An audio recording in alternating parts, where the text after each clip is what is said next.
Thank you very much, and I must thank you for the opportunity to be here and to speak about something that's very dear to my heart, which is the development of a design policy for South Africa. I do realize we still have a long way to go in that direction, but I do also believe that if we don't start the process, it will never happen. And a lot has been done in the past. We're basing what we do now on something that's not in a vacuum. It's been there before. So I'm going to speak in a much more academic sense. I'm not going to have color pictures up on the wall. It will be much more sort of text. We'll talk about where we are at the moment in South Africa. I want to briefly discuss some of the pitfalls on our way to developing the design policy, but also to talk about what is there and what is already in place for that purpose. And if you'll excuse me, I'm going to stand and read my text, most of it. So you are welcome to close your eyes and just listen to my voice. There's no going only up at the end. There will be some slides up to illustrate what I'm saying. So let us talk about design now, but let's talk about design in South Africa. And let's talk about what and where we are going and what kind of plan is in the making here. We live in a rapidly changing world. And if we look back at over the past 20 years, the more significant changes came by the way of the rise of China as an economic powerhouse, the rise of Islamic fundamentalism, that is the destabilizing world peace, a rise in social unrest that accompanies the European economic meltdown, and uncontested scientific evidence of a climate that is detrimentally changing the planet and our environment. And these issues that I've just mentioned can be classified as the meta-narratives that are currently developing that is probably unique in world history. These are meta-narratives that's not been in place 10 years ago. We also now have new political alliances between Brazil, Russia, India, China, and South Africa, or commonly known as BRICS, that poses challenges for a South Africa that is not yet comfortable with its own internal transformation from an apartheid state to a full democracy. Characterized by a history of inequality, South Africa still faces the problem of implementing policies that do not favor the kind of socio-political changes that could introduce a working social, democratic, and economic redistributive approach. On top of growing poverty, we face, according to one of our main philosophers, Saint-Pieter Blanche, the harsh reality in present-day South Africa that income is being wrongly and unlawfully redistributed by means of crime, violence, and corruption. Now, finding a comfortable socio-political space in this rapidly changing world is a challenge to the design disciplines. In 1983, we had Marshall Berman made the observation that design is not a value-free enterprise in its relation with modernism and the embracement of capitalism. However, design is one of the disciplines that uncritically absorb the futurist ideology of capitalism, including its ideal of displacing man with machine.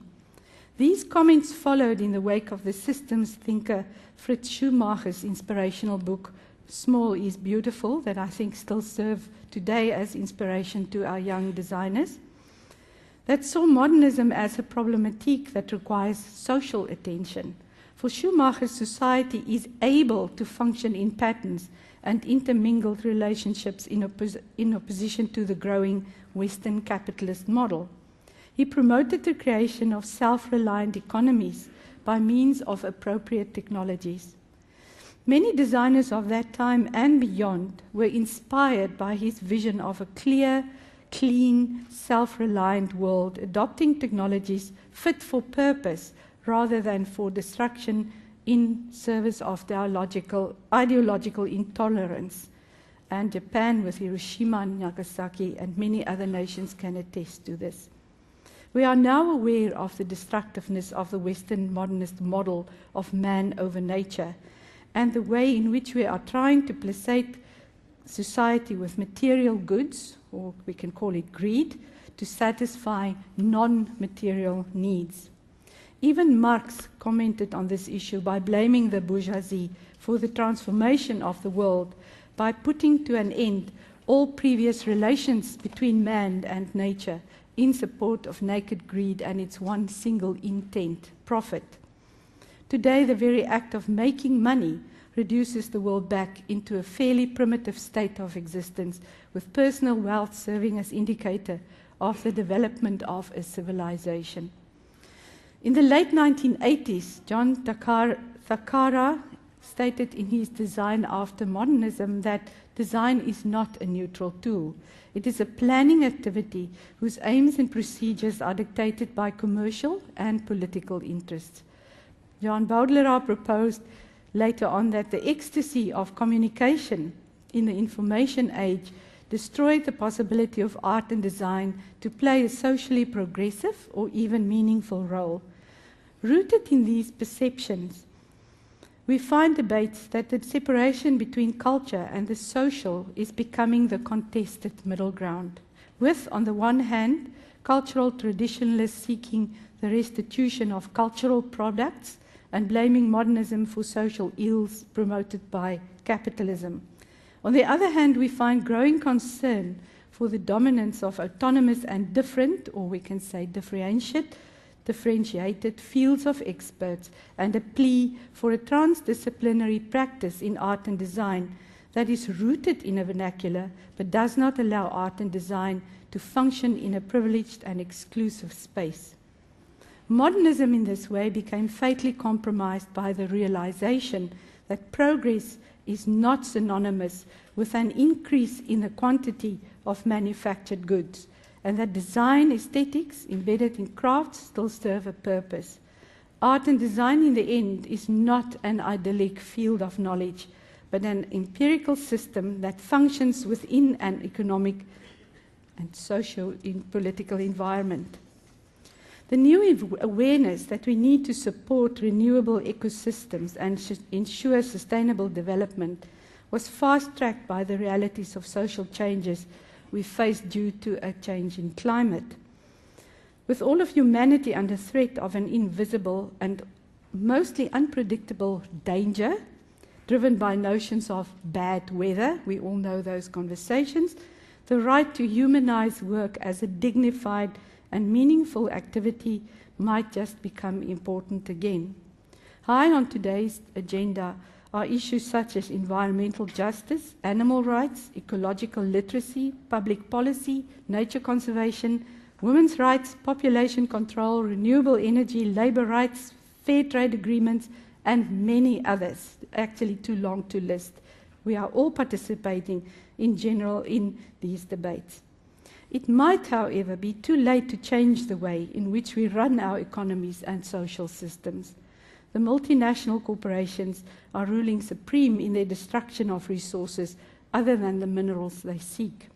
For societies, changes in the climate are wreaking havoc with perceptions of what we always see as a stable world.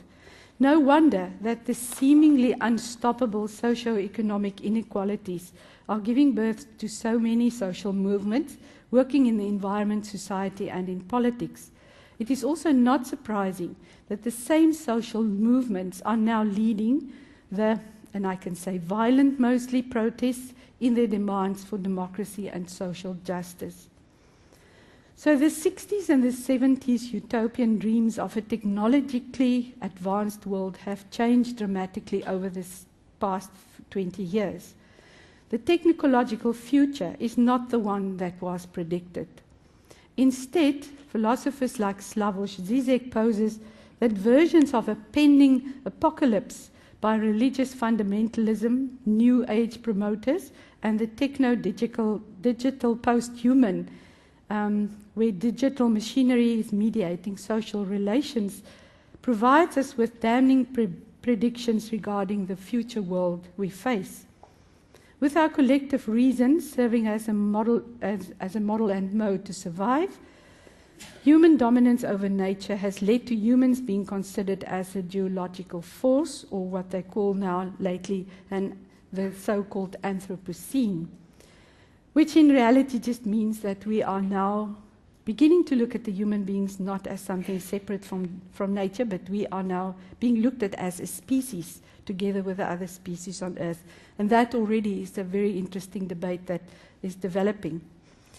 We face the reality that the global capitalist system is approaching an apocalyptical zero point. Its Ezekiel riders of the apocalypse are compromised by the ecological crisis, the consequences of the biogenetic revolution, imbalances within the system itself. These are problems typified by problems with intellectual property and forthcoming struggles over raw materials, food and water, and the explosive growth of social divisions and exclusives. So, what I'm arguing for is that this threat to our survival on this planet is real. And the question can be asked, will design ensure a better life for all? How can this persistence as one of the indicators of an economy based on new liberal principles be transformed into something more humane? How will design sustain its fatal status of valuing progress with the increase in the quantity of manufactured goods instead of valuing and contributing to ecological sustainability? And I also want to say that don't try and counter this statement by proposing that recycling is a solution to the overproduction of goods, since it's only treating symptoms originating from within a much more destructive origin. And lastly, how will we manage a functional modernist aesthetic against a turn towards the local, the indigenous and the cultural? Design has always consisted of extremely functional disciplines, such as industrial design, fashion design, all the design disciplines we know. However, in a Bourdieuian sense, design is also an indicator of social values within a framework of what is referred to as habitus. As argued by Pierre de Bow, habitus is the way society becomes deposited in person in the form of lasting dispositions or trained capacities and structured propensities to think, feel, and act in determinate ways which will guide them. Habitus is created through a social rather than individual process that leads to patterns that are enduring and transferable from one context to another, but that also shift in relation to specific contexts and over time. Habitus is not fixed or permanent and can be changed under unexpected situations or over a long historical period. Habitus is neither a result of free will nor determined by structures, but created by a kind of interplay between the two over time.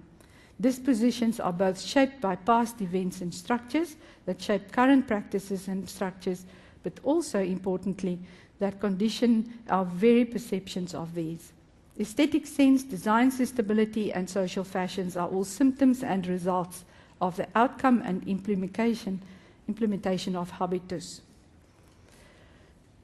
So, to ask the question then, what is the role that we can talk about in design? And to put this whole issue of design in context, I've listed a few of these characteristics, you can say, about design.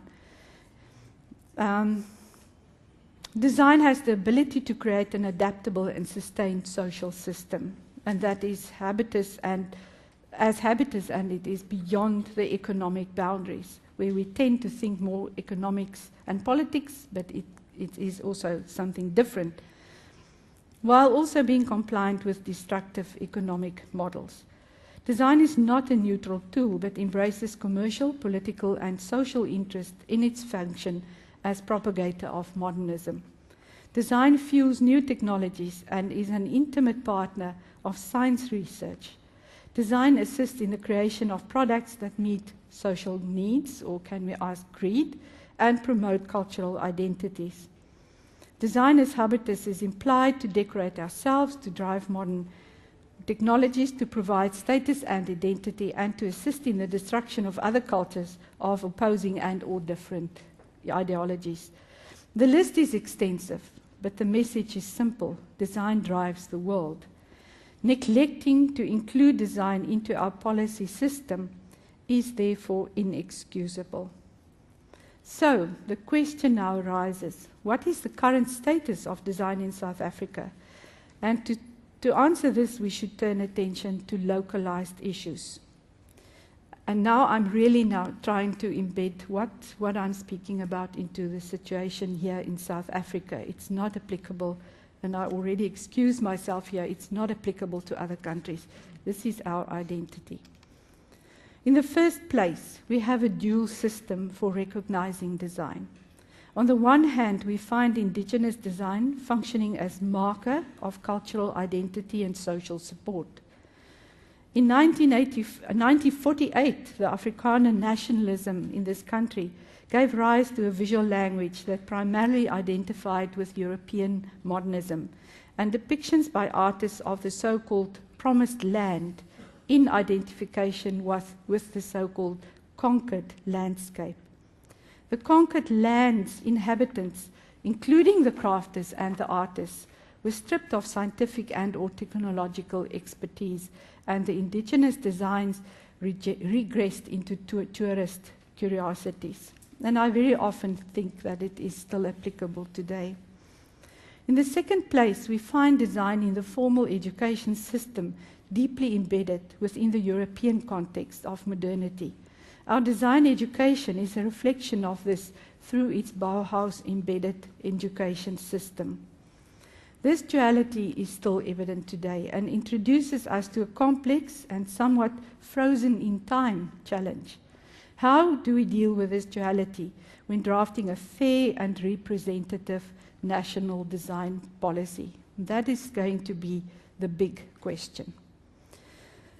So there have been steps made towards getting to this point of now talking with a bit more confidence about the possibility of having a design policy, and also the possibility of implementing and designing a design strategy for South Africa. Now, fairly recently, it was in March, we had a workshop where, no, I'm now jumping the gun here. I want to first talk about our National Development Plan before we go to our workshop. And I think for the international guests here, you often hear our referencing towards the fact that we now have in place a National Development Plan. That was a very deliberate action. It's a very important document. It's highly contested from some regions, and others are very much in favor. But it is a kind of vision that has been adopted by government, and everybody else is looking at this with quite eager eyes. Now, this is in lee with a lot of other strategies that's been put in place. We have the Department of Trade and Industry, a National Industrial Policy Framework. We have an Industrial Policy Action Plan to support design-based activities. The Department of Science and Technology compiled a 10-year innovation plan and a National Research and Development Plan that supports design and innovation interface activities.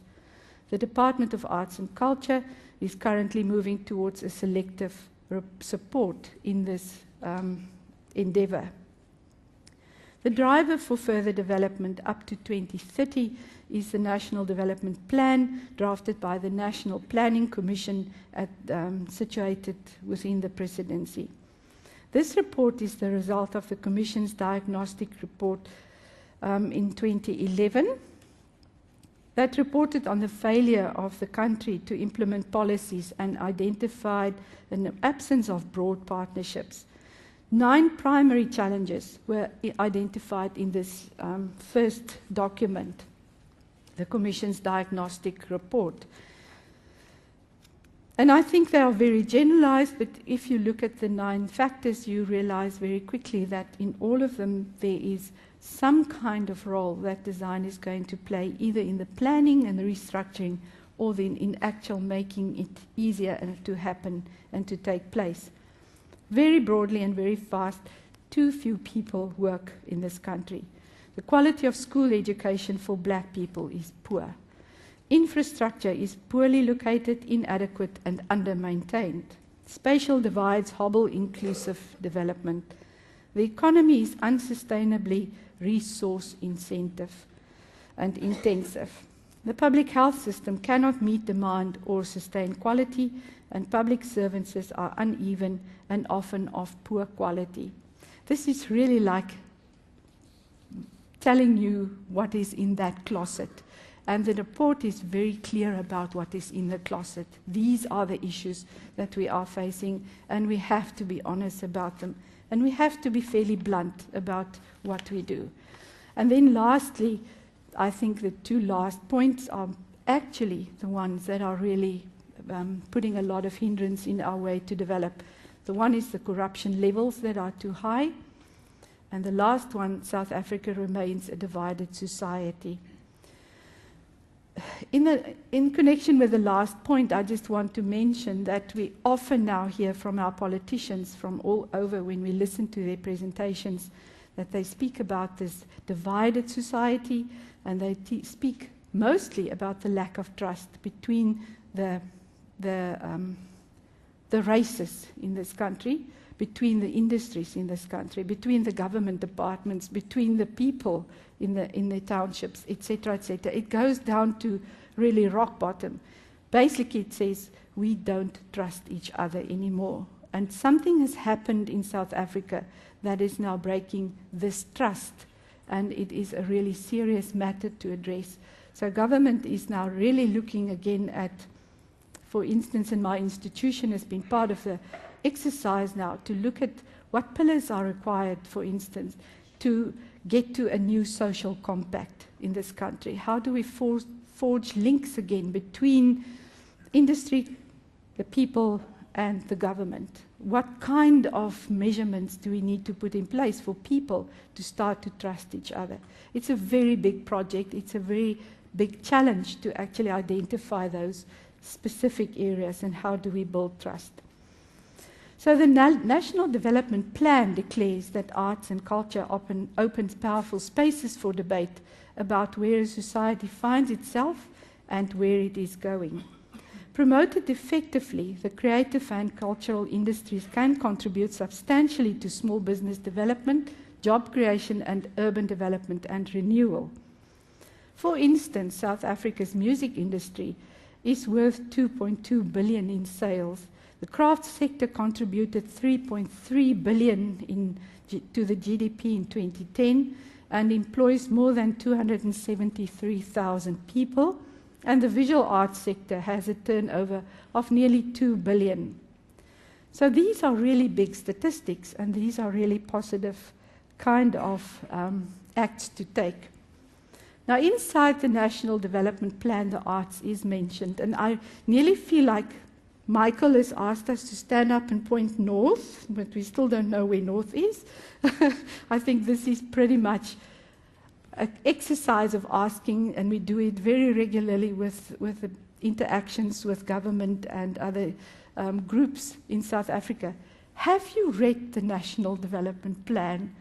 And we do acknowledge that it's a very thick document. We do acknowledge that it is quite extensive, but it's written very clearly. It's divided into action points that is really clearly able to identify. So we are international here, I'm not going to say, put up your hands, who's read the National Development Plan? But it is very ironically, most of the time, to see people has not read this. They speak the speak, but they're not walking the walk about this.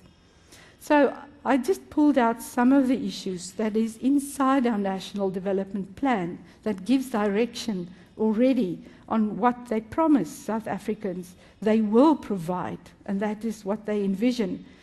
And lacking that insight in what the document is required from us is actually the fact that we need to read it and then start to insist or make a plan to make these things happen.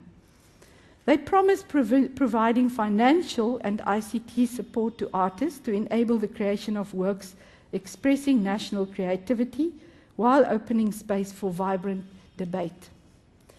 They promise the strengthening of independent communications authority of South Africa's mandate for nation building and value inculcation. They're incentivizing commercial distribution networks to distribute and or host art. Developing and implementing plans for a more effective arts and culture curriculum in schools with appropriate educator support.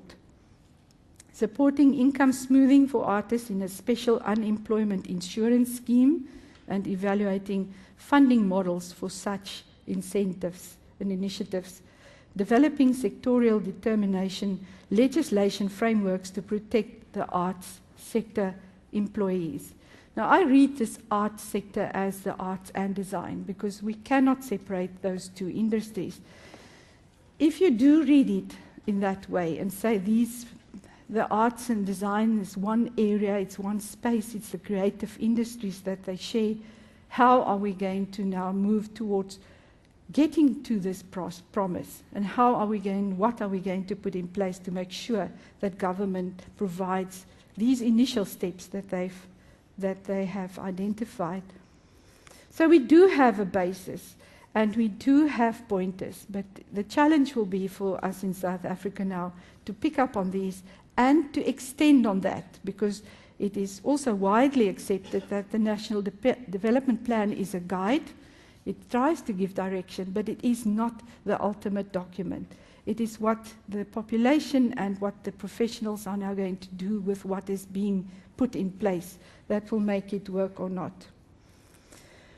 So, if you look at mapping design in South Africa, and here I really want to mention the work that the South African Bureau of Standards Design Institute has done in the past. It's many years of hard work mapping the terrain, how many of the industries are there, and I'm sure it can be shared with everybody, the kind of map that is in existence.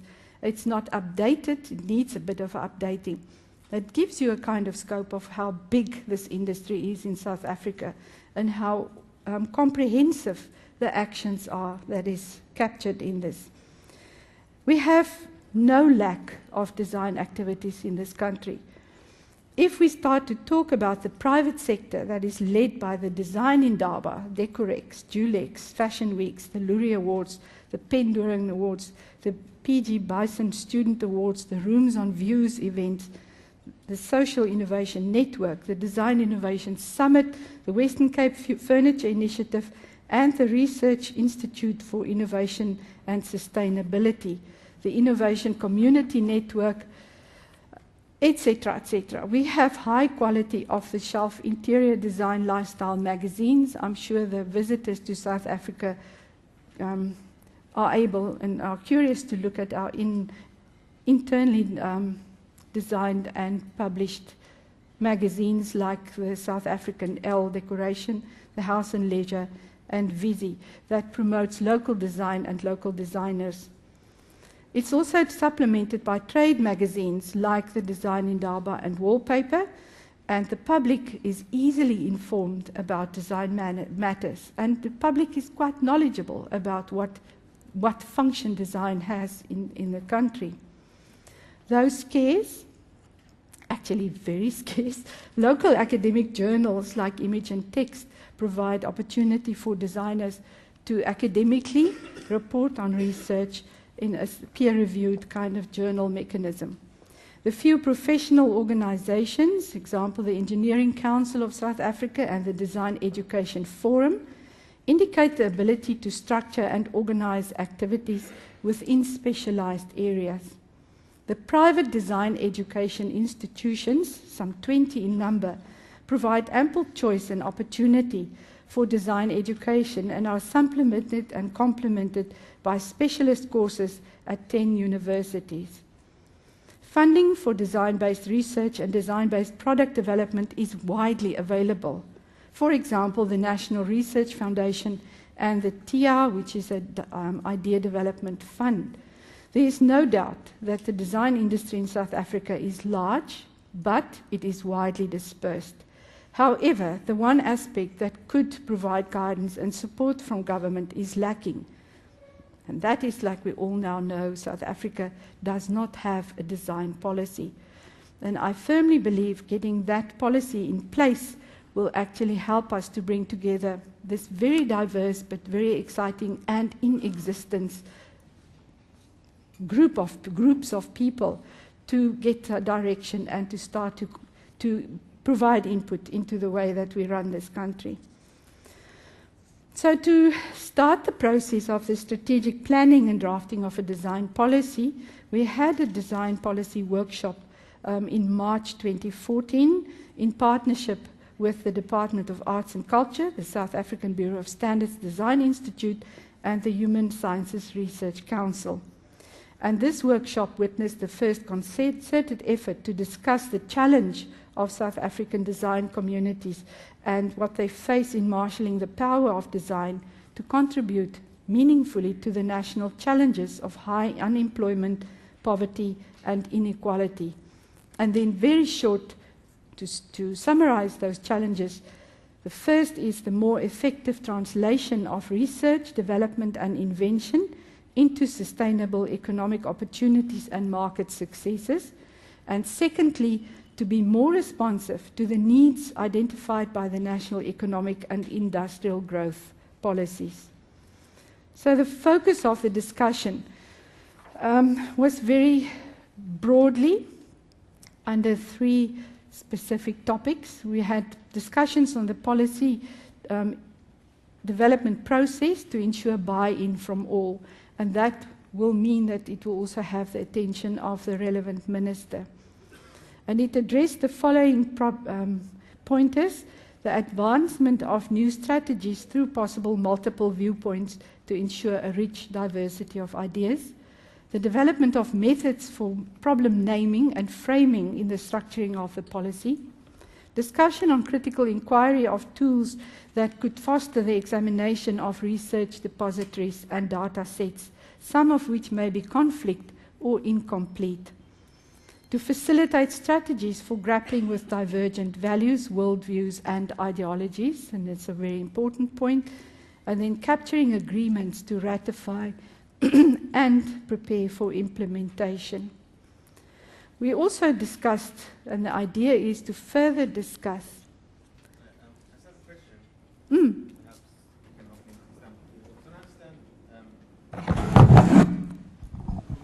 understand. Okay. Sorry, I thought it was something. I'll answer it just now. Okay.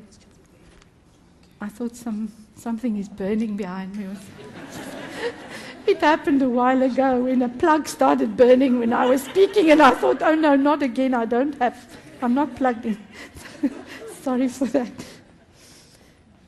Okay, we were talking about the economic interventions, and those were identified as subsidizing, where we need financial compensation for design services by government to businesses and organizations to stimulate growth, investing in established design associations and networks that promote and assist other organizations in utilizing design as a strategic tool, and then to start to create an opportunity and a possibility for better networks. And then lastly, we talked about the infrastructure development, and that is also now in the cards for further discussions. This was just the start of the long conversation, where we need to look at accreditation, awards or certifications, acting as a benchmark in good design practice, promotion and public awareness, where we have guides, pamphlets, exhibitions, etc., etc. I don't think we lack that, but what we do lack is a concerted national effort to bring that to attention to everybody in the country. And then curriculum skills, the education, design, talent development reflecting the ambition and competitiveness of this nation's design sector. As a speaker at the workshop, Stephen Narsu, for instance, commented on the value of design thinking combined with entrepreneurial support, which could provide South Africa with a competitive edge.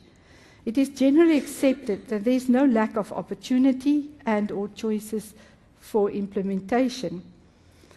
In that regard, he subtracted from the National Development Plan 109 actions and 71 of the objectives, where design can easily find the possibility for participation. The NDP strategically provides space for application until 2013 through the promotion of small business development, innovative export orientation, employment growth, the promotion of competitiveness, the growth of research and development and commercialization, and support for economic growth and entrepreneurship.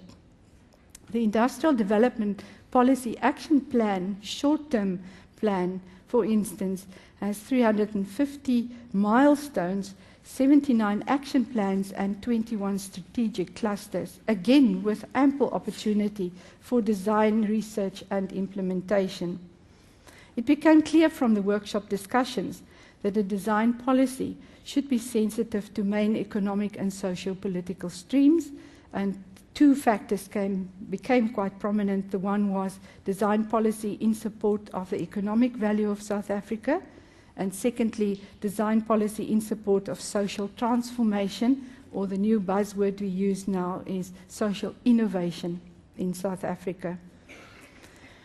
So if you look at the objectives of this workshop, it's also good to look at what's happening outside of this area in other countries. And I really appreciate the first presentation where we could have an opportunity to look at that broad spectrum.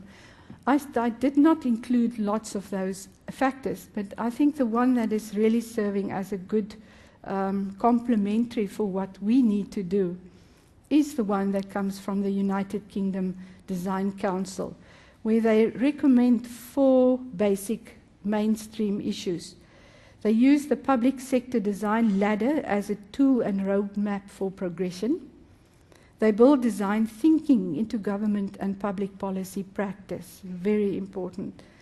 They build a strong design sector that can offer strategic and service design to the public sector, and they build evidence-based and impact measurements for design innovation in the public sector. So, to conclude, South Africa is not lacking in its design efforts. There's more than enough to build on. What we now need to do is to start to come together and get to some point where we have an agreement on a kind of policy that will serve the identity, the specific socio-economic issues that we face. We also know, and Mugendi has clearly illustrated, how much design and designers has moved into Africa. And there's a number of projects that's been done in the past. The one that comes to mind is the Global Africa Project in 2008 at the New York Museum of Art and Design, where they traveled across Africa and collecting evidence of design, not just indigenous designs, but also design sort of transgressions and design complementaries, where you have a beautiful Japanese kimono design, but the cloth is African design, those kind of mutations. What one can gather from that is that design is capable of transgression and transformation, and it is an opportunistic area that allows for individual expression, global consumerism, and political manipulations. It is also a driver for the economy. Our local film industry adds 3.5 billion to the South African GDP. And once a year, events like the Design Indaba, for instance, generates in excess of 201.9 million in business orders and contributes 385.2 million to the South African GDP. In this presentation, I argued for a national design policy that will take into account the complexity of this discipline in its need to function in a changing world. To do so in a transdisciplinary manner will require skill and political acumen. So just to conclude, as a kind of indication of where we want to move forward in this, how we want to develop this further, my own institution, the Mapungubwe Institute for Strategic Reflection, most people refer to it as MISTRA, has now launched a project, Arts and Development, the Evolving South African Challenge, where we want to look at specific areas in this to feed maybe what Giselle was very nicely, or Gisela, I don't know which is the correct pronunciation, to indicate that sort of division, because she was talking about this issue that you have your policy, which is very much embedded in the government, and government is actually constructing policies, but they are also responsible for the implementation of those policies. And then you have programs, and I think what we do is we now fall under the division of a program, which is an action that is transferable, that is creative, and that will feed into this understanding of where we are, and to fit the South African society in its role in national development and the vision of 2030. We're looking at a few key areas. We're looking at the I've just got my last slide there. We're looking at developing an understanding and a vision for the arts, where we ask the question, which arts and for whom? And it will open up a process of thinking covering identity, inclusion, and exclusion in the arts. We're exploring the officialdom and the arts, which will focus on the approaches the government and the private sector has taken and are currently taking in respect to arts, culture, and heritage, and the alignment of those approaches with the project's emerging vision. We will look at education and the arts, so that we can have an understanding of the dynamic arts education in school curricula and the use of arts and culture as an educational facilitator. We will look at and critique the presentation of the arts in the National Development Plan and the Vision 2030, and we would like to then develop pointers to say where there are the gaps, and that is by invitation by government to say that this document is not cast in stone, we need to work further on it. And then lastly, the area of global dynamics and the impact on the arts, where we will look at the impact of grand scale economic investment in Africa on the cultural landscape. So what I finally want to do is extend an invitation to anybody who would like to also participate in this fairly ambitious, quite big project, to see what we can find out about the arts that can then feed into the development of a design policy. So we do it from the side. I just want to complete my presentation by saying that one of the issues that I think is also important to work is to work for the arts and designers to work outside of their disciplinary domains, to move a bit outside of their comfort zones, and to start to interact much more with government, difficult as it is, but also to interact much more and speak more to industry, and speak more to just the public or the publics like we like to refer to, and hear what are the needs and share ideas and have this kind of open-ended dialogue that will actually inform our understanding of our own design responsibilities. I thank you.